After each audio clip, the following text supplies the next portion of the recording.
You say that 2024 will be your year, but most likely it won't be.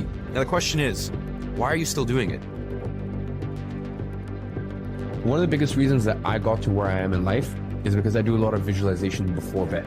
But what I visualize, for example, growing up, I never visualized buying a Ferrari or a Rolls Royce or buying my mom a $4 million house in cash. I never visualized those things because I knew that if I do the right actions, those things are going to come. And those things have come. I've done all those things. Instead, I visualized the actions, but I focused on it being difficult, what I would do when things got difficult, and me getting past that.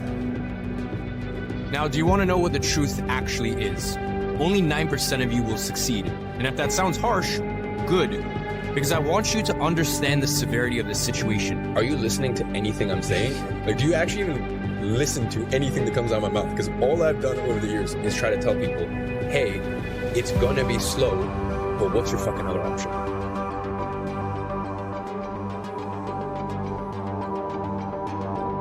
My whole sort of entrepreneurial journey started when I was 14 years old. And basically from the age of 14 to 17, I read a book a week. And that was probably the most pivotal aspect of my journey, especially because at that time, me being 21 and looking at everything around me, I do still have some ego, and I still have like but I'll listen to this, but I'm not gonna listen. There's something called Zen Beginner's Mind. When I was 14, it was like, the book says meditate, so I'm gonna meditate. The book says go to the gym. I'm gonna go to the gym. And I just absorbed everything like a sponge. So when I was 14, I was reading all of these books, and I felt so isolated in school.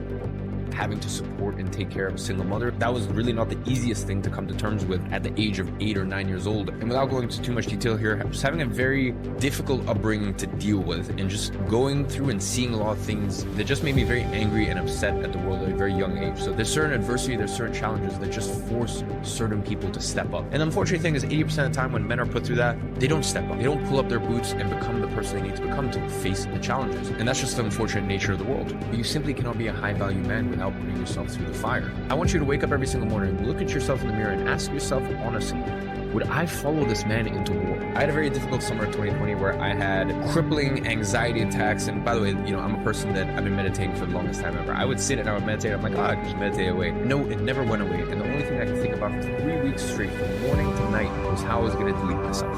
And there's a big difference between thinking about it and thinking about how you're going to do it. Once you start getting into the, hey, how am I going to do it? That's a very different level of severity. No matter how much money you make, how rich you get, you always have to view it. I never view things as how much money am I spending on it. I view it as how much money am I losing. I don't give a shit if something's $5 million. If I know for a fact I can sell it a year later and get my $5 million back, but get tons of enjoyment out of it, then great. I couldn't care less. I don't look at price. I look at how much am I going to lose when it comes time to sell it, or what am I potentially going to gain. I want you to do something. I want you to wake up tomorrow and start telling yourself, yes, I can do this.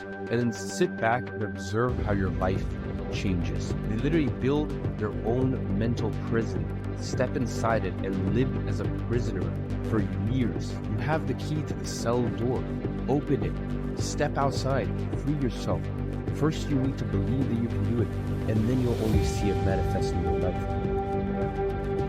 So at what point did you decide, oh, well, this is fun, but this is not for me?